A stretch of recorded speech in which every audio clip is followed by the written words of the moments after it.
आती है ना एग्जाम, हाँ इसके लिए हाँ, प्रिपरेशन कर रहा बताइए क्या क्वेश्चन है आपका। हूँ sir. What is brain fuel?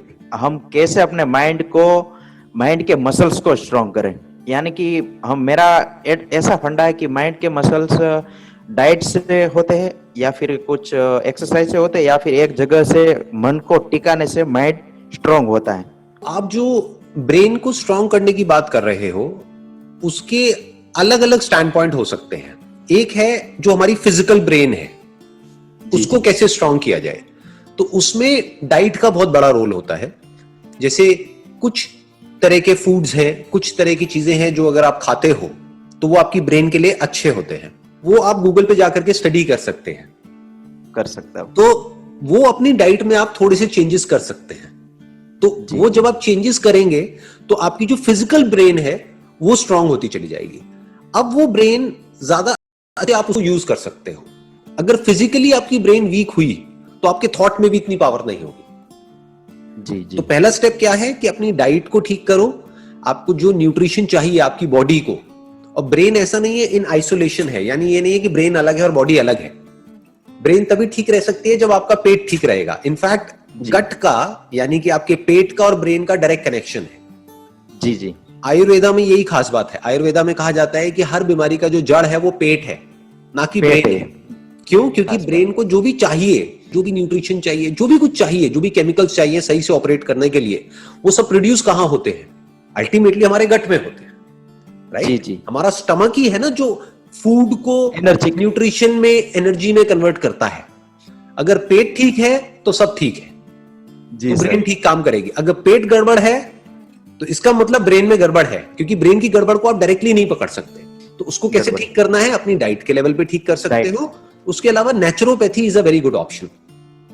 Naturopathy के इंडिया में बहुत सारे सेंटर्स हैं जो बहुत ही कॉस्ट जी इफेक्टिव तरीके से आपको कुछ थेरेपीज देंगे, 3-4 दिन के लिए, 5 दिन के लिए, 7 दिन के लिए। उसमें आप बेटर फील करने लग जाओगे।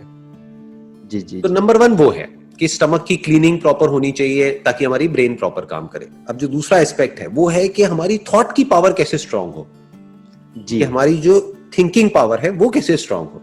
तो वो स्ट्रांग होती है रेपिटेशन से।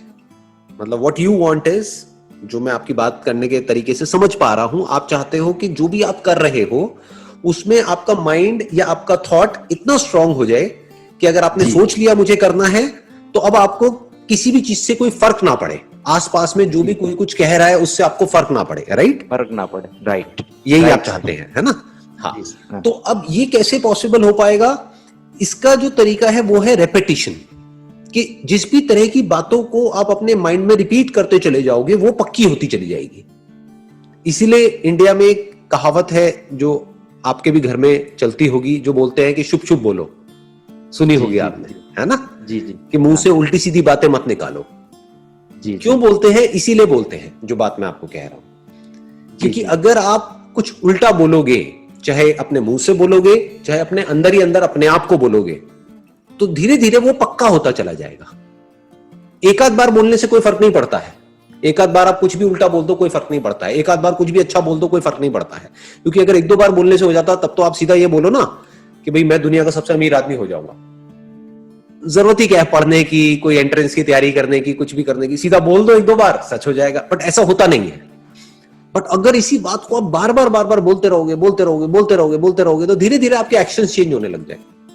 जी जी धीरे धीरे आपका ये जो थॉट है ये पक्का होता चला जाएगा जी और आप उस डायरेक्शन में भागने लग जाओगे। अब आपको सक्सेस मिलेगी या नहीं मिलेगी वो और फैक्टर्स पे डिपेंड करता है, लेकिन एटलीस्ट आप एक्शन लेना शुरू कर दोगे। जी आप समझ गए?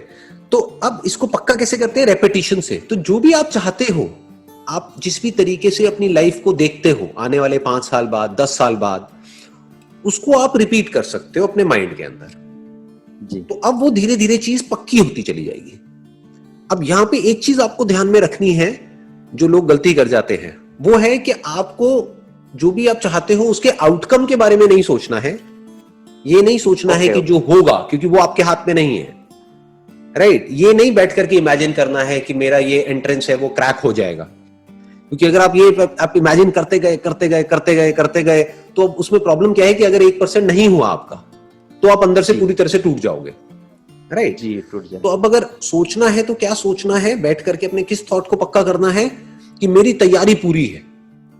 अब होगा नहीं होगा वो मेरे हाथ में नहीं है, तो अपने आप को क्या बोलना है बार बार कि मेरी तैयारी कमाल की चल रही है, जी, मेरी प्रिपरेशन अच्छी हो रही है।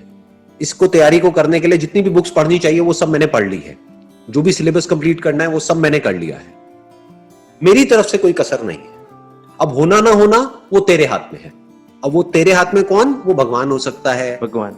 कोई भी जिसको भी आप मानते हैं, राइट? वो तेरे हाथ में है।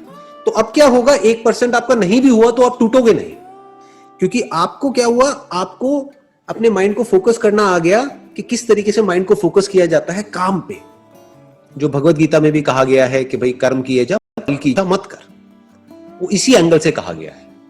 उसका मतलब बहुत सारे लोग समझ नहीं पाते हैं, उसका मतलब गलत निकाल लेते हैं। उसका मतलब ये निकाल लेते हैं कि आप बस हार्डवर्क करते चले जाओ। कर्म का मतलब लोग क्या समझते हैं? वर्क। वर्क का मतलब क्या समझते हैं? सिर्फ वर्क मतलब वो जो हम काम कर रहे हैं अपने हाथ पैरों से। कर्म बेसिकली जो है वो थॉट के लेवल पे करने की बात करी जा रही है। कर्म पहले अंदर होता है, बाद में बाहर होता है। तो अंदर जो आप कर्म कर रहे हो वो सही करो, जी उस पे फोकस करो, तो धीरे धीरे जो फल है वो तो आना ही आना है।